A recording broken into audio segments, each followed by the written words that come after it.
और अगली बड़ी खबर छत्तीसगढ़ शराब घोटाले से जुड़ी हुई, जिसमें चैतन्य बघेल की गिरफ्तारी को सुप्रीम कोर्ट में चुनौती दी गई है। सुप्रीम कोर्ट ने याचिका पर ईडी को जारी किया है नोटिस।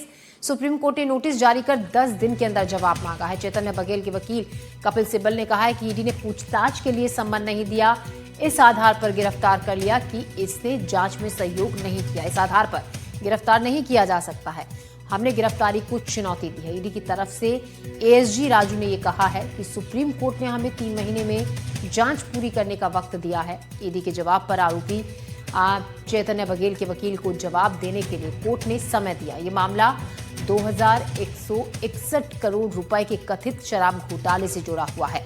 इसकी जांच सीबीआई और ईडी दोनों एजेंसियां कर रही हैं।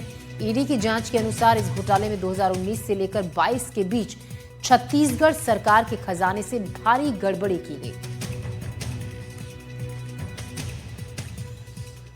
और इस खबर पर ज्यादा जानकारी के साथ आशीष भार्गव हमारे संवाददाता हमारे साथ जुड़ रहे हैं दिल्ली से।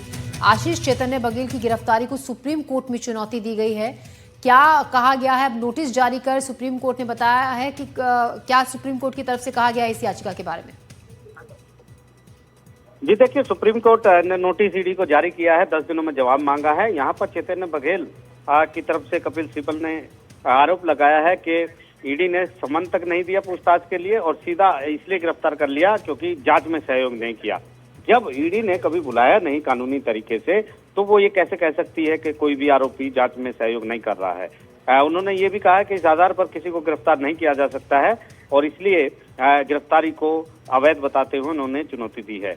हालांकि ईडी की तरफ से कहा गया है कि 3 महीने में सुप्रीम कोर्ट ने कहा है कि जांच पूरी करिए, तो हम वो जांच कर रहे हैं।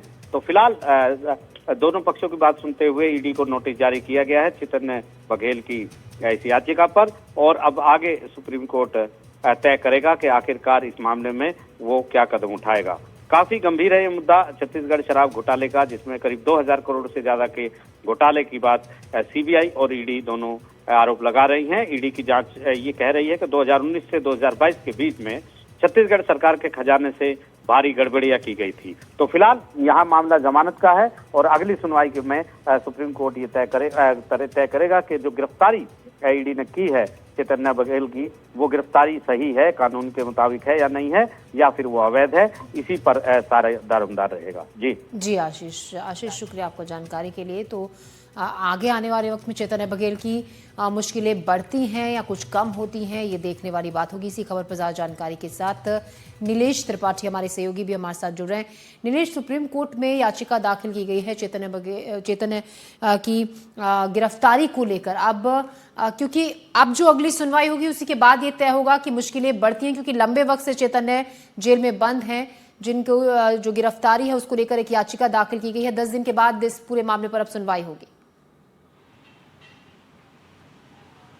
बिल्कुल, देखिए, जिस दिन गिरफ्तारी हुई थी भूपेश बघेल के बेटे चैतन्य बघेल की 17-18 जुलाई 2025 यानी इसी साल गिरफ्तारी हुई थी, और उसके बाद से लगातार भूपेश बघेल की ओर से ये कहा जाता रहा है कि जांच में पूरी तरह से उनके द्वारा और उनके बेटे के द्वारा सहयोग किया जा रहा है। कई बार एजेंसियां जो हैं जांच के लिए बुलाई, घंटों बैठाए रखी और उस समय तक चैतन्य बघेल बैठे रहे और उनको जो भी पूछताछ थी उसमें बताया है। ऐसा भूपेश बघेल पहले दिन से कहते आ रहे हैं। अब इसी मामले को कोर्ट में लेकर गए हैं, सुप्रीम कोर्ट में, और उनकी वकील की ओर से ये कहा गया है, जैसा कि आशीष जी भी बता रहे थे थोड़ी देर पहले, कि ये कहा गया है कि जब कोई लीगल नोटिस जारी नहीं की गई, बुलाया नहीं गया पूछताछ के लिए, तो फिर आप ये कैसे कह सकते हैं कि सहयोग नहीं कर रहे थे।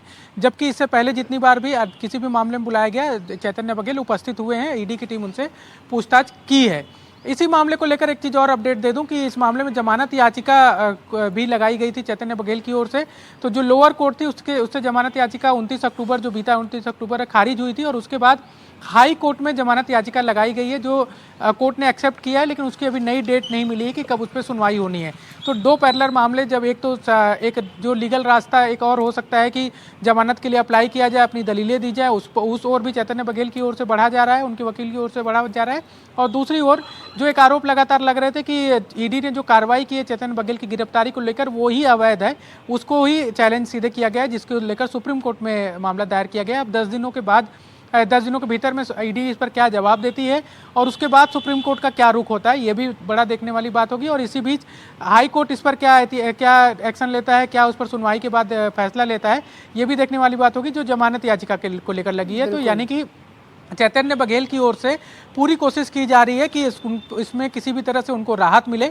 अब देखना यह होगा कि राहत मिलती है या फिर अभी जैसे जेल में है, न्यायिक रिमांड 12 नवंबर को पूरी होने वाली है, तो 12 नवंबर तक रहेंगे, उसके बाद राहत मिलेगी या फिर से न्यायिक रिमांड बढ़ाई जाएगी, ये देखने वाली बात होगी। बिल्कुल नीलेश, देखने वाली बात होगी राहत मिलेगी या मुश्किलें अभी और बढ़ेंगी।